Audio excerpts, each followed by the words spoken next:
ഇനി നമുക്ക് നെല്ലിക്കയും ഈന്തപ്പഴവും കൂടിയിട്ട് ജ്യൂസ് ഉണ്ടാക്കുന്നത് ഇനി നോക്കാം. ഇത് നല്ല ഹെൽത്തി ആയിട്ടുള്ള ഒരു ജ്യൂസ് ആണ്. നമ്മുടെ നാട്ടിലേക്കും ഇപ്പൊ നെല്ലിക്കയുടെ നല്ല സീസണാണ്. അപ്പൊ നാട്ടിലേക്ക് നെല്ലിക്കയ്ക്ക് നന്നായിട്ട് വാങ്ങാൻ വേണ്ടിയിട്ട് കിട്ടും. അപ്പൊ നമുക്ക് നോക്കാം ഇതിലേക്ക് വേണ്ട സാധനങ്ങൾ എന്തൊക്കെയാണ്. അതിന് വേണ്ടിയിട്ട് ഞാനിവിടെ 4 വലിയ നെല്ലിക്ക എടുത്തിട്ടുണ്ട്. പിന്നെ വേണ്ടത് ഈന്തപ്പഴമാണ്. ഈന്തപ്പഴം ഞാനിവിടെ ഒരു 10 ഈന്തപ്പഴം എടുത്തിട്ടുണ്ട്. പിന്നെ ഒരു ചെറിയ കഷ്ണം ഇഞ്ചിയും വേണം.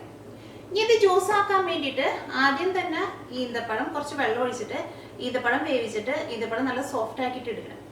അത് കഴിഞ്ഞിട്ട് ഇത് നന്നായിട്ട് ചൂടാറണം. നന്നായിട്ട് ചൂടാറി കഴിയുമ്പോൾ ഈന്തപ്പഴം വേവിച്ചെടുത്ത വെള്ളവും പിന്നെ ഈന്തപ്പഴവും പിന്നെ നെല്ലിക്കയും ഒരു ചെറിയ കഷ്ണം ഇഞ്ചിയും കൂടിയിട്ട് മിക്സിയിൽ ഇട്ടിട്ട് നല്ല പേസ്റ്റ് പോലെ അരച്ചിട്ടെടുക്കും. അത് കഴിഞ്ഞിട്ട് ഇത് ഏറ്റവും ലാസ്റ്റ് നമ്മൾ അരിച്ചിട്ടെടുക്കും. അപ്പം നമുക്ക് നോക്കാം ഇതേനി ജ്യൂസ് ആക്കാന്ന്. ഈ ഈന്തപ്പഴം വേവിച്ചെടുക്കുക. അതിന് വേണ്ടിയിട്ട് ഈ പാനിലേക്ക് ഈന്തപ്പഴം ചേർക്കാം.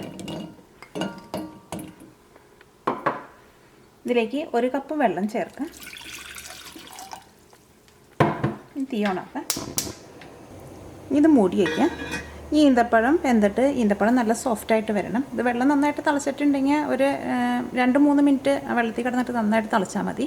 അപ്പോഴേക്കും ഈന്തപ്പഴം നല്ല സോഫ്റ്റായിട്ട് വരും. ഇപ്പോൾ ഈന്തപ്പഴം നല്ല സോഫ്റ്റായിട്ട് വന്നിട്ടുണ്ട്. ഇത് നന്നായിട്ട് ചൂടാറി കഴിഞ്ഞിട്ട് വേണം ഇത് ജ്യൂസാക്കാൻ വേണ്ടിയിട്ട്. ഇത് ജ്യൂസാക്കാൻ വേണ്ടിയിട്ട് ഈ ജാറിലേക്ക് ഈന്തപ്പഴം വേവിച്ചെടുത്ത് ചേർക്കുക. വെള്ളവും ഈന്തപ്പഴവും കൂട്ടിയിട്ട് ചേർക്കാം. ഇതിപ്പോൾ നന്നായിട്ട് ചൂടാറിയിട്ടുണ്ട്.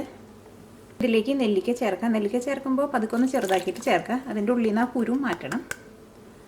ഇതിലേക്ക് ഒരു ചെറിയ കഷ്ണം ഇഞ്ചിയും ചേർക്കുക. ഇഞ്ചിയും പതുക്കൊന്ന് ചെറുതാക്കിയിട്ട് ചേർക്കുക.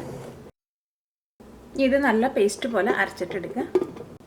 ഇപ്പോൾ ജ്യൂസ് മിക്സിയിൽ ഇട്ടിട്ട് നന്നായിട്ട് അരച്ചെടുത്തിട്ടുണ്ട്. ഇനി ഇത് അരിച്ചിട്ടെടുക്കുക.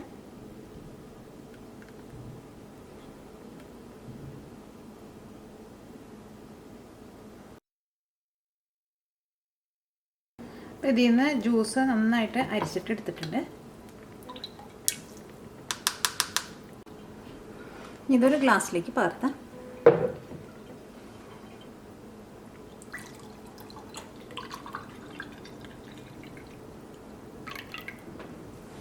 നെല്ലിക്ക ഈന്തപ്പഴം ജ്യൂസ് റെഡി ആയിട്ടുണ്ട്. ഇത് നല്ല ഹെൽത്തി ആയിട്ടുള്ള ഒരു ജ്യൂസാണിത്. അപ്പോൾ നിങ്ങളെല്ലാവരും ട്രൈ ചെയ്ത് നോക്കുക. പിന്നെ ഈ ജ്യൂസിന് കുറച്ചും കൂടി നല്ല മധുരം വേണമെന്നുണ്ടെങ്കിൽ നിങ്ങളതനുസരിച്ചിട്ട് ഇതിലേക്ക് ഈന്തപ്പഴം ചേർത്ത് കൊടുക്കുക. അപ്പോൾ ഒരു 10 ഈന്തപ്പഴം ചേർത്തിട്ടുണ്ടെങ്കിൽ അത്യാവശ്യം നല്ല മധുരം ഉണ്ടാവും. പിന്നെ ഇത് തണുപ്പിച്ചിട്ട് കഴിക്കണമെന്നുണ്ടെങ്കിൽ ഇതിലേക്ക് നിങ്ങൾ ഐസ് ഇട്ടിട്ട് കഴിക്കുക.